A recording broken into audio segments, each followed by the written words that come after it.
Welcome students to another session of managerial economics. So today our primary focus will be on pricing strategies. So we have learned about the four market structures: perfect competition, monopoly, followed by monopolistic competition, and oligopoly market structures. Before that, we paid close attention to cost and production factors. Before that, we drill deep down into demand forecasting and so forth. So today, we are going to look into an important aspect: how managerial economics is important in terms of pricing strategies, how pricing is being affected or how pricing is being made at different market structures. So we have been very closely monitoring in terms of figuring out the profit for a organization. So when it comes to a perfect competition, we have understood in the long run you will be making profit. In the short run, you will be need to take the price in the market based on the demand and the supply. But when you go to other market structures like monopoly, monopolistic competition, and oligopoly, so moving on from monopolistic oligopoly to monopoly, you see the state of control, the market control increases gradually from moving from monopolistic competition to oligopoly, and from moving from oligopoly to monopoly, you see the degree of control of the market increases. So when you have the power to take control of the market, you can decide your own pricing strategies. And at different markets, we did observe there are different mechanisms. Especially when it comes to oligopoly, there are some implicit features, some explicit features, features like interdependence, features like where they follow a price decrease, but they don't follow a price increase, and so forth was observed. So how well these pricing strategies is going to work, and what are the main information that you need to possess in order to decide what the pricing strategy is going to be very important because for several factors which we will discuss gradually with the build-up of today's work. So we can pay attention to um, yes. So firstly, pricing strategies. So firstly, you are formulating a price policies, and setting the price are the most important aspects of managerial decision making. Firstly, we don't do any free services in the world. So there's no such thing as free lunch. For economics, you have learned that term. For everything you do, there's an opportunity cost. Even if we get textbooks free of charge, that doesn't mean that someone has incurred on the textbooks. Yes, there are people who have incurred on the textbook, even though you didn't pay any money for your textbooks back in the days when you were schooling. Those textbooks were printed based on scarce raw materials, based on the resources that was accumulated by the government through the taxpayers' money.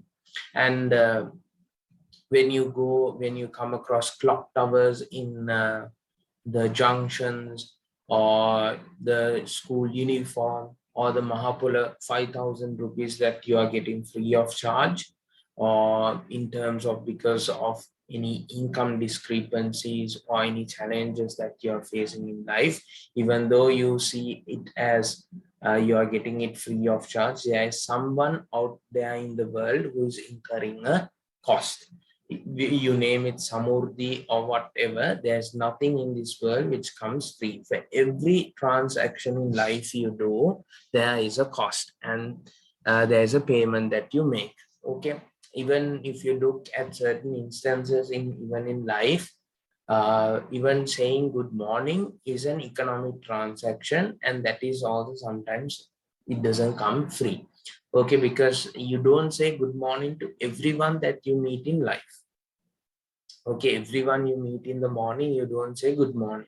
Okay, you say good morning for people you happen to know, people where you can gain a benefit out of, or people whom you think in the future will be very useful. Okay, so for an instance, if you are traveling from, let's say from Kottava to your university at Vijayarama, Then you don't say good morning to every person when you get into the bus. Okay, you don't say good morning to the conductor, but you might say good morning to the girl or the boy next door who seems to join you while walking to the bus stop. Okay, you will say good morning to them.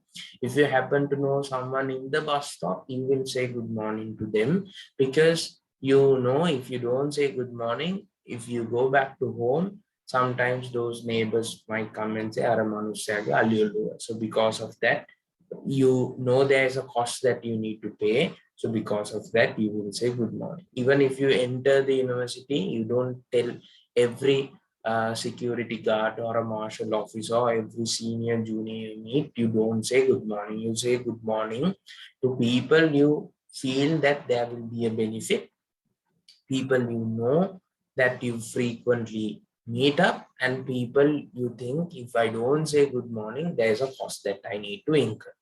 So when you meet a lecturer sometimes in the university also, you greet not because of anything, because you think if I don't greet, there will be an impact to my career. So simple task as such has a price that you need to pay. So everything else in the world also there's a price. So that is very important. So many firms, many industries, many governments have come up with different strategies in order to place a price component or a hat for a product's price in order to gain many benefits and to attain many objectives. So price is the money value of the goods and services, and it is the exchange of value of a product or service in terms of money. Is the source of revenue which the firm seeks to maximize. So when you go to the slides in the future, you see there are different objectives when it comes to organizations. And if it's a profit maximization organization, revenue is a core component, whereas profit is the primary concern of the organization. So how does this flow into your organization? It is basically based on price. So if your price or the value that you are charging is something lower than the cost that you need to incur, which means you will not make profit.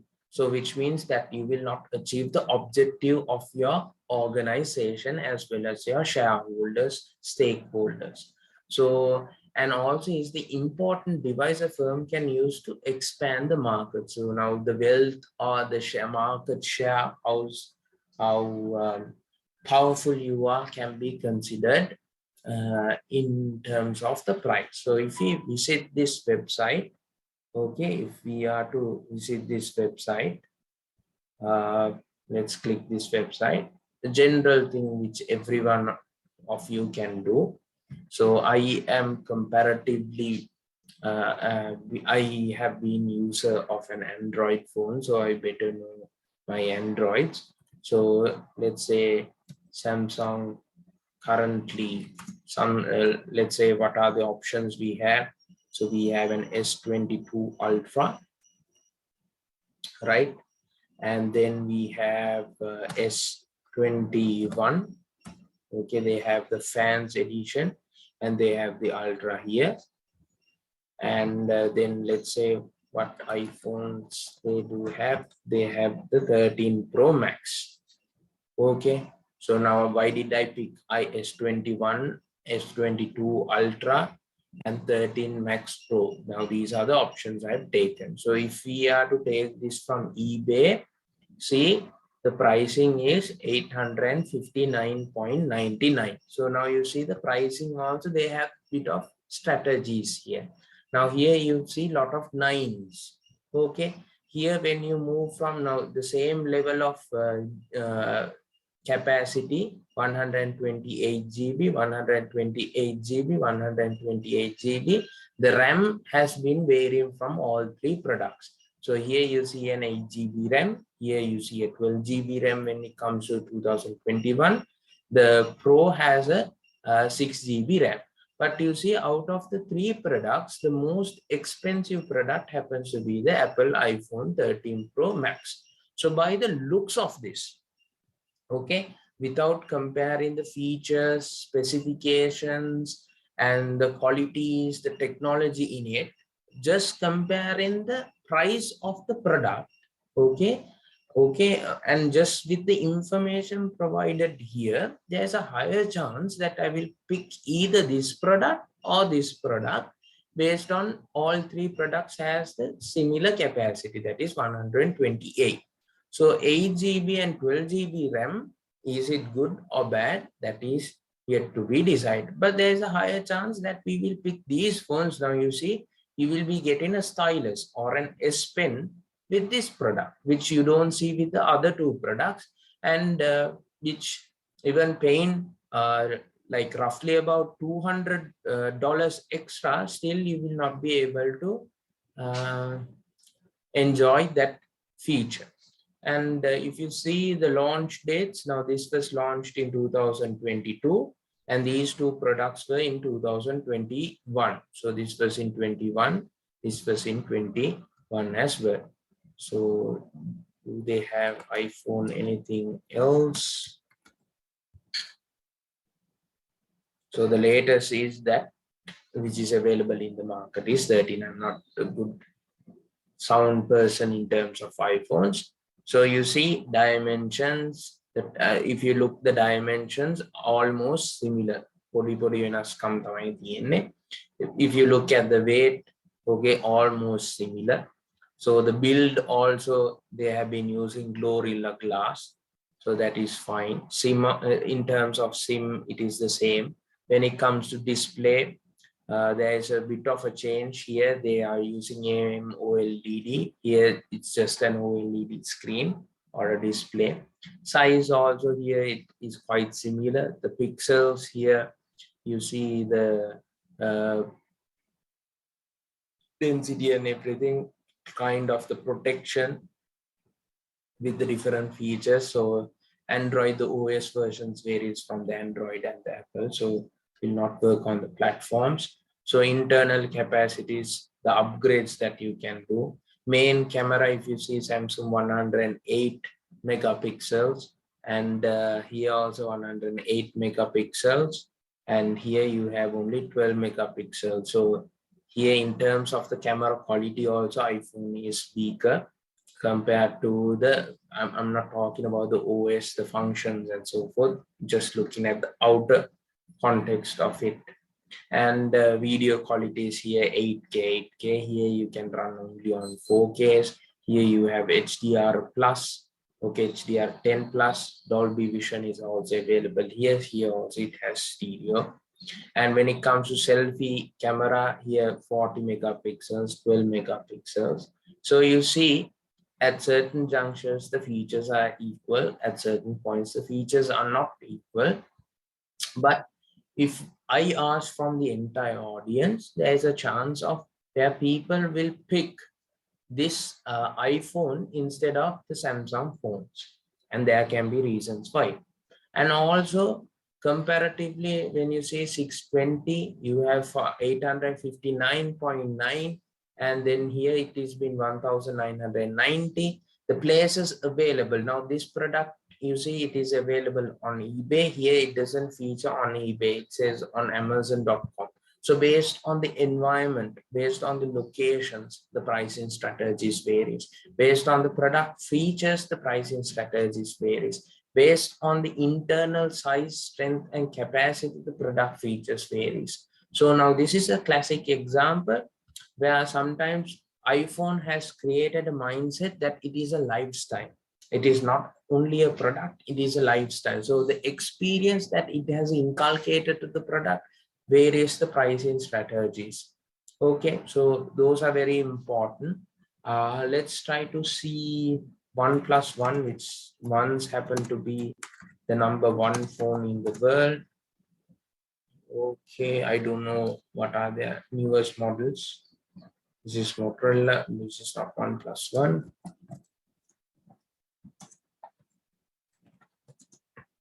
OnePlus One.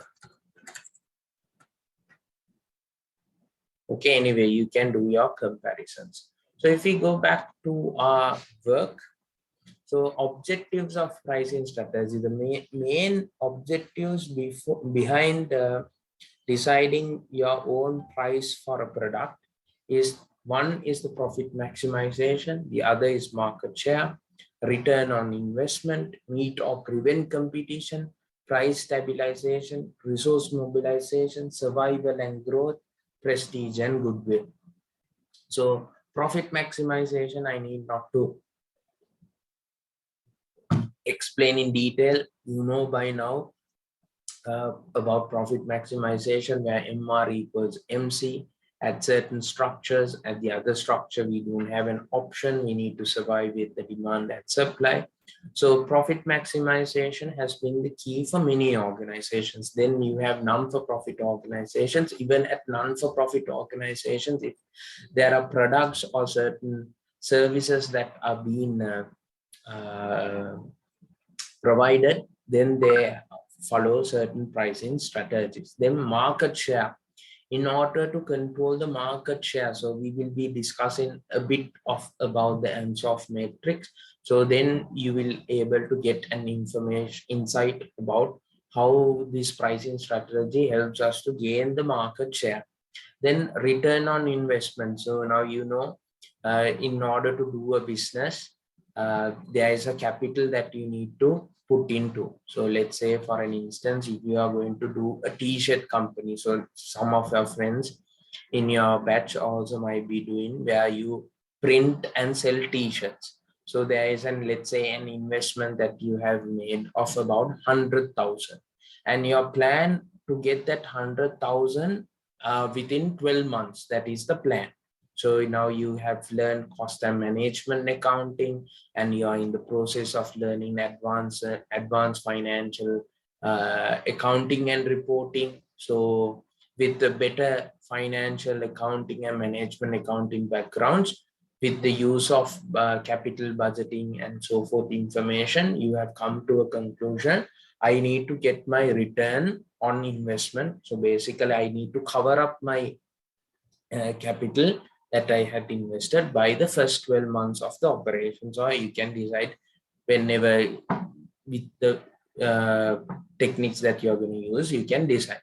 So based on that objective, so if you are to achieve it within 12 months, which means the price will be, let's say, 1,000 rupees. If you were to achieve it with 24 months, then you can slowly reduce your price of your product, because you have enough time period to cover up your cost or cover up your investment. So based on that objective or the level of expansion that you need to do, so in order of that, you need to make this much of profit. So those comes into play. Sometimes you use pricing strategies, sometimes to meet competition, or sometimes to prevent competition. Now, for an example, if you are selling, if you are in a market, let's say instant noodles market, so if the rest of the competitors are selling your product, selling instant noodles at 140 for 100 grams, and if you are selling your product at 500, means that you're going to have few challenges in the market, because no one is going to will spend that amount of money unless and otherwise you have communicated or branded yourself as a luxury product. Okay, so sometimes to prevent competition also, you can increase the price.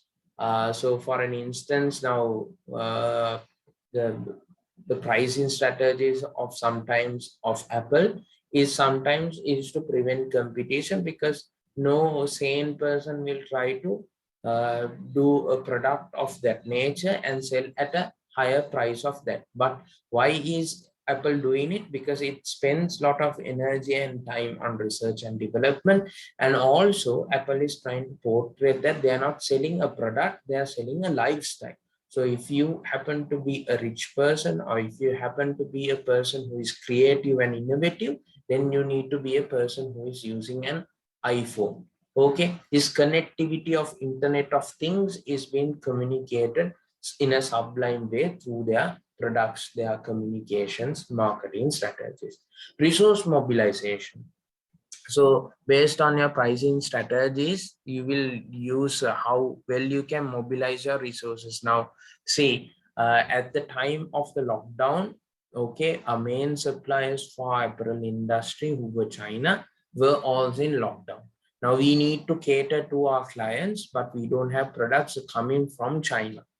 Okay, then we need to switch into other suppliers in the market. So when we switch into other players in the market, there are spot and there are fixed way of taking product. Spot is where you on the dot, you pick up your suppliers, you will agree on a certain amount and you buy the product at that agreed price. So then there is a specific cost that needs to come into your pricing, because you cannot say, hey, look, a lockdown took place or COVID took place, let me take the blame of it or let me take the burden of it. No, you will not do, because your objective is to maximize profit. So you will always pass such burdens to the customers. Survival and growth. Always a classic example which I come up with is the pricing with the product Sunlight Sabankete. So, Sunlight was basically one of the most popular brands in Sri Lanka. Even by the melody of the advertisement, you can easily identify, okay, this is Sunlight, this is one of Unilever's products. And even if you go to the market, or even still if you go to a village boutique, sometimes someone will come and ask, "Mata Sunlight kata denna kiyala." Sometimes the Mudalali even doesn't have Sunlight in their showcases. He will come and give something like Wonderlight, and you're quite happy about it. It's like, "Mata bata dekak denna kiyala," you go and ask from DSI. So basically the product has replaced the name of the product. So instead of you calling washing soap, you call it Sunlight. Instead of calling slippers, you call it bata dekam. Instead of calling serappu, mata bata dekam. So the product has been replaced by the name of the brand. So survival and growth. So now at the modern, so previously about good 10 to 15 years, not even more than 10 to 15 years ago, about 20 to 30 years ago, Sunlight was basically used as a washing soap for different purposes, to wash clothes, to have it was your shampoo, it was your conditioner, it was your bathing soap, it was your washing soap, and everything basically all in one product.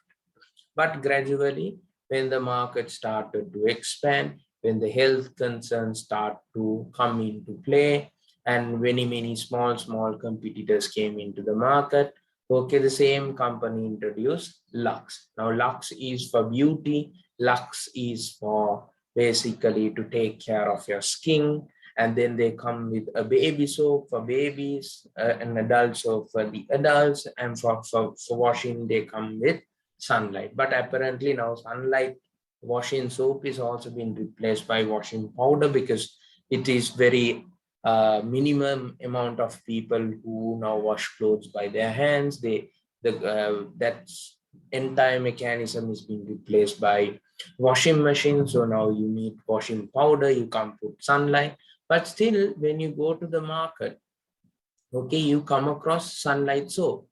But if you look, that Sunlight soap can be is actually a loss-making product for Unilevers. I don't know. This is just now. I think back in the days at certain junctures first, I believe. But I think it is the scenario of such. It can be a loss-making product. So what does this loss-making product, and why is Unilever continuing with this product? Because that's product can be easily replaced, because now we have washing powder. Our technology has now back again, we might fall into that point, because we don't have current, we don't have electricity to run the scenario. So we might fall back into that circumstance. But if this country was at its normal situation, people will be happily using washing machines. And now we will not, now washing machines will be a luxury product, where you will not be able to even import a washing machine under 1 million. I don't know. But Unilever, trying to create that brand always in the mind, will place their product. So that is also kind of a pricing strategy, because The Sunlight soap is going to be the brand name that carries the other products in that range. So you have Sunlight washing powder. In washing powder also they have different varieties, and one of the latest varieties also where they have the infect killing virus, bacteria killing some feature, and so forth. So those products are running in the market because of the product so-called Sunlight Sabankete Podiata Hari market.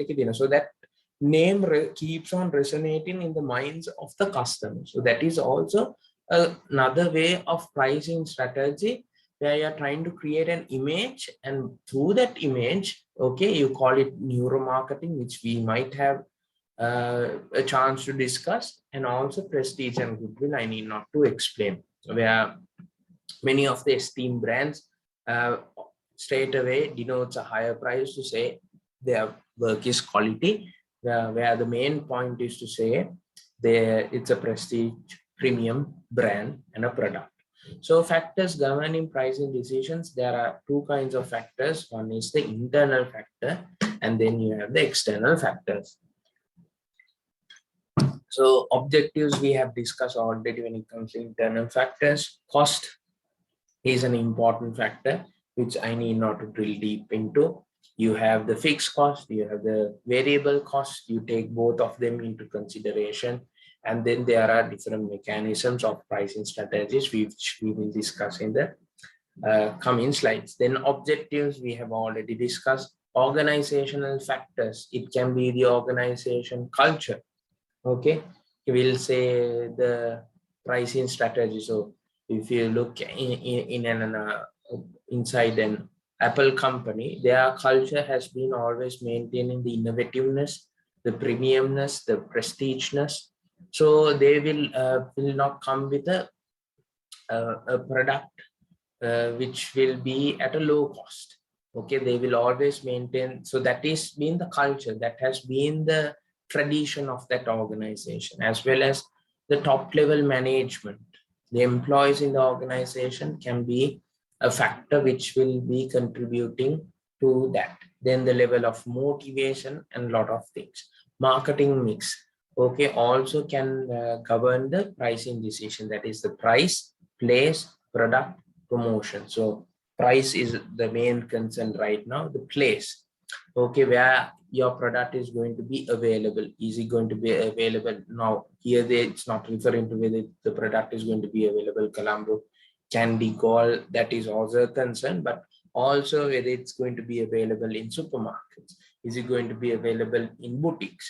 Is it going to be available in restaurants? Is it going to be available in hotels? Then the pricing strategy keeps on varying. Now you see, if you take a Coca-Cola bottle, the price you see is at MRP, maximum retail price. So the maximum retail price, let's say 200 rupees in a supermarket, will be the same in a boutique, in a grocery store. But that maximum retail price changes when you walk into a restaurant and into a hotel, because it's not retail. That is why maximum retail price doesn't apply there.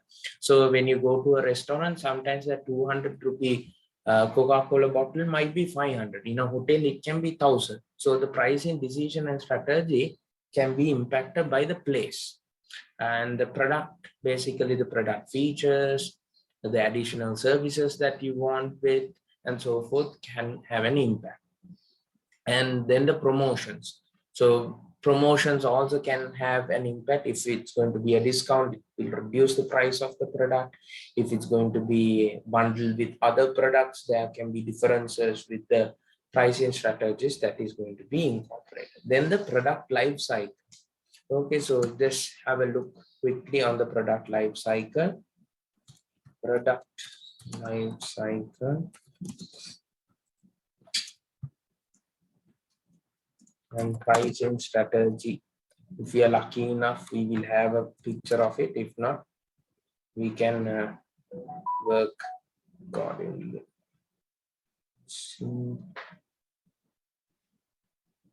Introduction, decline, product life cycle, sales, computer. Okay, here So this is a good explanation. So you remember the product life cycle. I believe you can remember the product life cycle.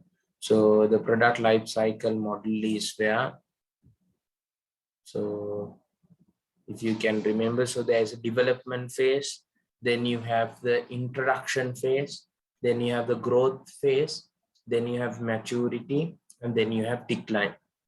So this speaks about development takes place where you have innovators who are bringing. So then you have early adapters. Now this is talking about the customers. Early adapters are people who are willing to get accustomed to new technology. So early majority is the people who you will see when the product is growing will like to join the crowd. Then maturity is where the product has come to a state. At that point onwards, they will not be able to penetrate the market further. Okay, so here this will be the maximum point they can operate. So that will be the large majority. So the people who wanted others to try the product and then join the market. And then you have the laggards. So basically when the product is falling, you're trying to pick up the product, then that is useless. So this is going to be your product life cycle and the adoption scheme. So here the picture which I took, so basically development, growth, maturity and decline. So here this gives us, what is this? How can I get rid of this? Right. So here this product life cycle. So you see at the development phase, what you can do at the development. At the development, you need to use market penetration or price skimming. So what does this mean? So at the development or at the introductory area or at that phase, when you're introducing the product, you need to introduce the product at the lowest price. If it's a highly competitive market, especially because now let's say if this phone, if I is going, if I the normal price is 100,000 and if I place this at 50,000, then people will try to buy this product because they will find this. Also one thing is this happens to be cheap, and since you do not know about the product previously, because you don't have any experience, people don't know about the product, then what you will do, if it's going to be expensive, if it placed at a high cost, you will not try out because you don't have an experience, or anyone in the market doesn't have an experience of using your product. So the best way to capture the market is through market penetration or price skimming through reduced prices. And when you're growing, what you can do is, when the product is now growing, that is at the growth stage, okay, now you see your product is moving well, is growing. Now what you can do is you can gradually increase the price of the product to meet the competitive range. So you see, if now initially I placed this at 50 and now I see gradually I'm having bit of sales, so I increase it to 100,000. The market rate is 150,000, so gradually I can increase my price to meet that level. And then at maturity, what you can do is, at maturity what is happening, so at maturity is the maximum point, and from that point onwards your product is going to die. Okay, basically. So at the maturity point, what you will be doing is, one thing is you can still be in the competitive rate, or you can start giving discounts now because your product is dying. Okay, and the product can be replaced by another product. Okay, so let's say this is an S20. So S20 is now dying and S23 has come into the market. S24, let's say S25 also has come into the market. So what you are going to do, you are going to reduce further the price of the product, because number one, you need to clear your stocks off, and you also need to make a profit out of the product before it gets out of hand. Because sometimes if you lose the market, after that you sometimes you will not be able to even sell the product. So it is better to give a discount and sell, rather having stock in your warehouses. So when that is also being completed, at a declining stage is where your product is completely dying, so you give discounts, and also you will pay more attention of bundling this product. So now you see bundling products most of the time in supermarkets, like where you bundle a soap with where you bundle a toothpaste with a toothbrush. Now, if you look at the toothpaste and the toothbrush together, you will be saving this much of amount and that and this all kinds of jazz you can see in the supermarket promotions. But the truth is, sometimes the toothpaste might be expiring in another 2 weeks time, or might be expiring in another 2 months time. So rather having the product in the shelf, what they have done is now they have coupled it with another product so that the other product is moving faster. So the people will look into the calculations, whether the product is affordable, whether the product is good enough, and also if there's a cost saving by bundling the product and buying the product, the customer will pay attention of buying, so that there will be a two-in-one scenario for the customer. So if your product is dying, that is an option that you can do. So this is just an additional information of which popped up with the product life cycle. Then external factors, obviously demand is going to decide the price. When the price is high, the demand is going to be low. When the price is low, demand is going to be high. That is going to be the law of demand. But that law of demand is being challenged at certain the places, because when the other factors keep on changing, law of demand will not remain the same. That is where when the brand experience, the exposure you receive and so forth can have an impact on it. So then you have competition, so that can decide the price. Distribution channels, how you are going to distribute your product. Are you going to distribute your product straight from the factory to the customer? Are you going to give it to a wholesaler, and then from the wholesaler you are going to give it to the retailer, from the retailer if you are going to give it to the customer? So those factors are going to have an influence on your product. Because let's say okay, this water bottle over here is 100 rupees. The cost is 100 rupees. Okay, that's the cost, and I am selling it, selling price is 150. If I directly sold this to the customer, direct selling, okay, direct selling directly to the customer, my profit is 50, right? But if I sell this to the distributor, through a distributor says I need to have 30 rupees of profit. So which means I am getting 20.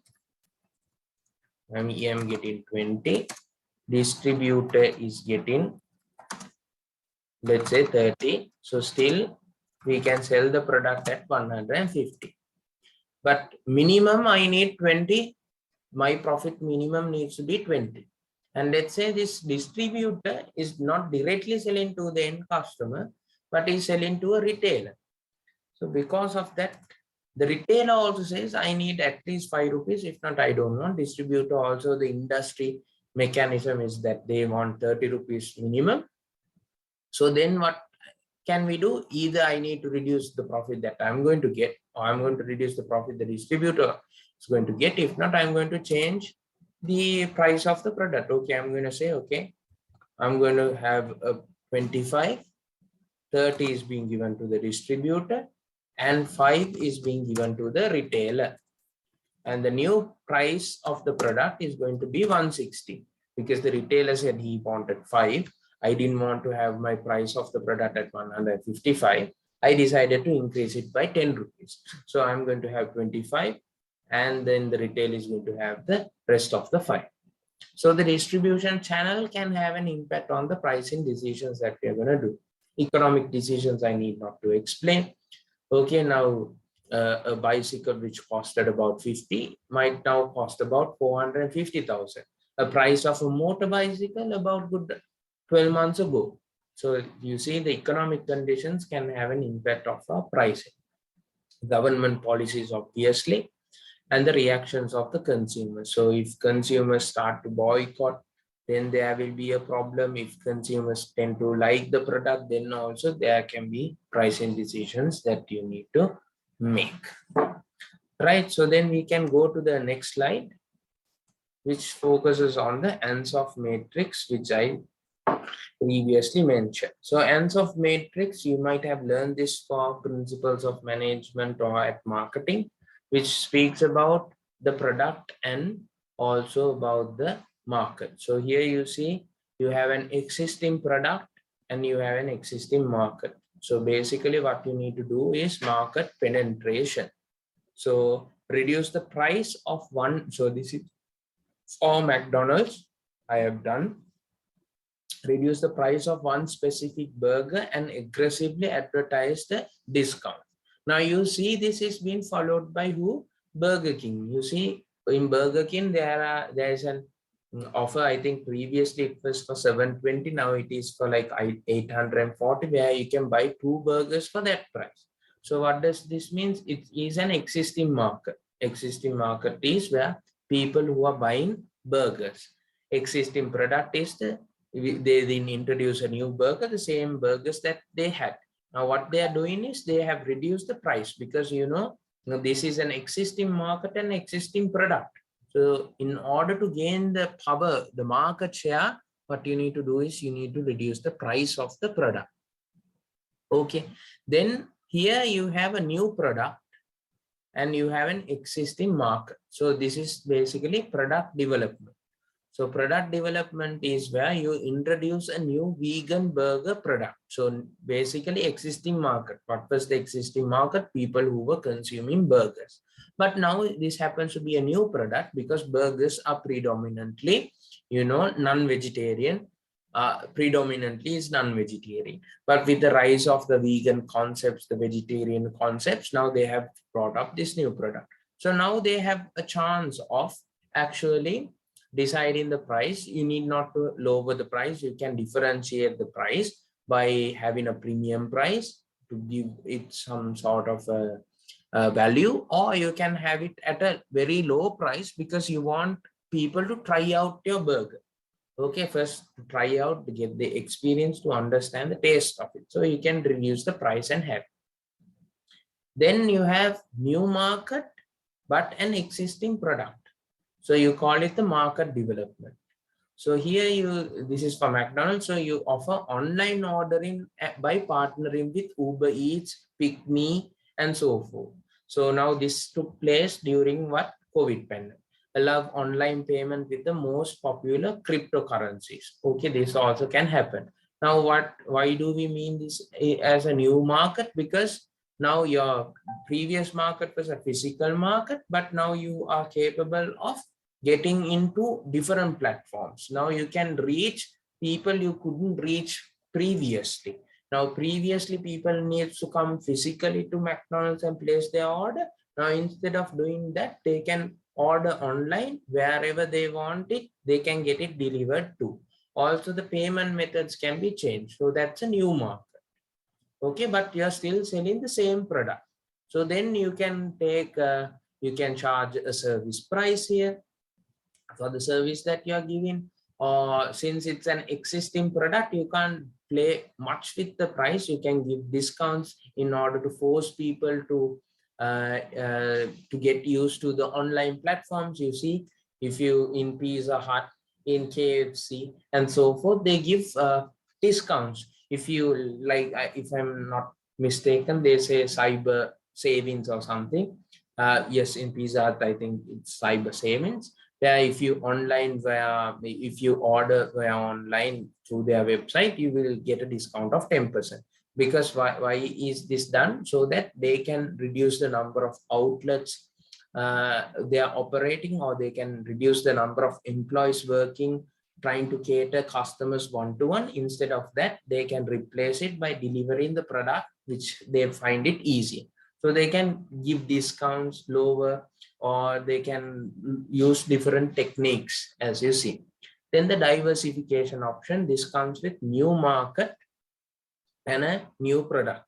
So related diversification will be mushroom burgers. So mushroom burgers is quietly a new product for McDonald's, as well as that will be a new market because we don't know how people will take it. Or unrelated diversification will be offering merchandise such as t-shirts, stationery. So now McDonald's is known as a fast food chain. Now they are trying to sell shirts, stationery in Vietnam, and that is also a new market because they don't know how t-shirts and stationery operates. So then their pricing strategy when it comes to diversification completely changes. So then you have the pricing policy. So the pricing policy is basically setting price setting is a complex problem. So as you understand, it is not easy to take into consideration the amount of electricity that you spend to a certain product, the rent that you pay for a certain product, the amount of an employee working on the product, how to take that cost into the product. It is very challenging. So price not be too high, also too low, because if it's too high, you will lose customers. If it's too low, too high, you will lose competition. If it's too low, also you can lose competition as well as the market share. So yeah, it can happen. Or in the other way, you might lose if you see if the price of a product, let me say this laptop which I'm using, if I say this is 1,500 rupees, and I will sell this in Ikman.lk for 1,500 rupees, people will call me and double check, are you selling this laptop for 1,500? Because they at least think this laptop should be sold at 1,000, at least at 50,000. So if not, you will say, okay, that's a Chinese product, or it's a product that is been stolen from somewhere. So when the price is also low, you always question the quality of the product. So price policies provide guidelines within which pricing strategies formulated and implemented. It represents the general framework within which price decisions are being taken. So price policies are those management guidelines that control the day-to-day pricing decisions as a means of meeting the objectives of the firm. Right. So then you have the steps in formulating the pricing policies. So selecting the target market on which the marketeer would concentrate more, then studying the consumer behavior and collecting information relating to the target market selected. That is very important. That is where you do your research and development. Studying the prices, promotion strategies of the competitors. That is also important. Collecting the cost of manufacturing product at different levels of demand. And lastly, fixing suitable price after determining the price objectives and in according to selected method of pricing. So the role of cost in pricing, cost, you have the fixed component, you have the variable cost components, then at the short run, the decision makings you have known. So if you can't cover your average variable cost, then you need to come into a decision whether to continue your operations or discontinue your operations and so forth. So in the short run, the firm may not cover the fixed cost, but it may cover at least the variable cost. You can continue the operations. In the long run, all costs must be covered. If you can't do it, then definitely you need to discontinue your operations. If the entire cost is not recovered, the firm will incur losses and the firm must stop their production. So in pricing, cost plays a major role because if you fail to identify the cost components correctly, it will take you down to the grave with the business operation. So cost represents resistance point of lowering of price below which pricing should not be done. So at certain junctures, if your price is below your average variable cost, then you can't run a business. So definitely your price needs to be above or on par of the variable cost in the short run. In the long run, if that's the case, then you need to discontinue your operations. Cost also determines the profit margin at various levels of output. Then the role of demand factor in pricing. So, demand is the factor which determines the sales as well as the profit. Demand and price have the inverse relationship, which we have discussed, and basic economic knowledge. To increase the demand, firm has to reduce the price. The elasticity of demand is to be considered in determining the price of the product. Now that is an important information, whether it's a relatively elastic product or whether it's a relatively inelastic product. Relatively elastic means a small change in price causing a large change in quantity. Relatively inelastic means a small change in price leads to a small change in quantity. So based on the type of the elasticity of the product, then the pricing also changes. So the demand elasticity also has a role. If the demand for the product is elastic, the firm can fix a lower price. So if the product is elastic, which means a small change in price will lead to a larger change in quantity. And if the demand is inelastic, the firm can fix a higher price. So then we talk about consumer psychology and pricing. Now we spoke about costing and pricing, we spoke about demand and pricing, and now we have come to the consumer's point. Okay, higher consumption means higher sales. Higher sales means higher profits.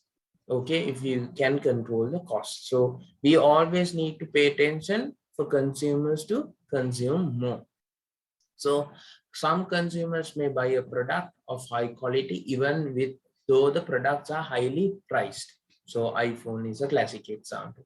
If the price is too low, the consumers think that the goods are of inferior quality and will not buy it. I have given you the example of if I'm trying to sell this laptop which I'm using, which is well good in condition. I've used it for about an year and so on Ipman.lk for 15,000. The important elements that influence the consumer psychology are the price of the product, after sales services, advertisements, promotions, personal income, and fashion. So, which governs the minds of the consumer. My name is Sophia, and I'm one of the Canadian female voices from Watch this Speechello. video. Hey, I'm Hayden. I'm one of the new Australian voices from Speechello. My name is Lily. Product pricing is a masterful psychological manipulation technique that we are exposed to on a daily basis.